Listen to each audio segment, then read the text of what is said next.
অচক্ষ নামাজ পড়েই ভেবে বসবেন না যে অনেক কিছু করে ফেলছে। এক চিল্লা দিয়ে মনে করে ফেলবেন না যে দিনের জন্য অনেক কিছু করে ফেলছে। একটা হজ করেছেন, ওমরা করেছেন, সিয়াম রেখেছেন, দিনের জন্য দান সৎকার করেছেন, একটা মাদ্রাসা মসজিদ করেছেন, ভেবে বসবেন না আপনি সব অনেক কিছু করে ফেলেছেন এবং অন্যরা সব কক্রোচ তেলা পোকা, ওরা জাহান্নামে যাবে এমনটা মনে করবেন। জানি না আমরা যে কার আমলের কতটুকু আল্লাহর কাছে কবুল হচ্ছে। তো এখানে এই ব্যক্তির সমস্যা ছিল এই, সে নিজের আমলটাকে অনেক ভারী মনে করছিল এবং সে স্টেটমেন্ট দিয়ে ফেললো যে তোকে আল্লাহ পাক মাফ করবে না। এই একটা কথা মন থেকে বলার কারণে তার ইহকাল পরকাল দুটা বরবাদ হয়ে গেল, সে জাহান্নামে চলে গেল।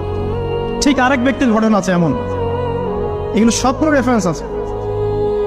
এক ব্যক্তি প্রচুর ইবাদত করত, আল্লাহ পাক তার ইবাদত করার জন্যে পাহাড়ের চূড়ায় একটা সুন্দর ব্যবস্থাও করে দিয়েছিলেন। সেখানে ডালিম গাছ হতো, ঝর্ণা আসতো, খাবারের কোনো অভাব নাই। হাদিসে এসেছে 500 বছর সে ইবাদত করেছে। কত বছর? কিয়ামতের মাঠে এই ব্যক্তির অবস্থা এমন হবে, তাকে জান্নাতে প্রবেশ করানোর জন্য নিয়ে যেতে বলা হবে যাও আমার রহমতে জান্নাতে চলে যাও। আল্লাহ পাক তাকে এই কথাটা বলবেন, কিন্তু এই ব্যক্তি বলবে আমার আমলের কারণে আল্লাহ পাক বলবেন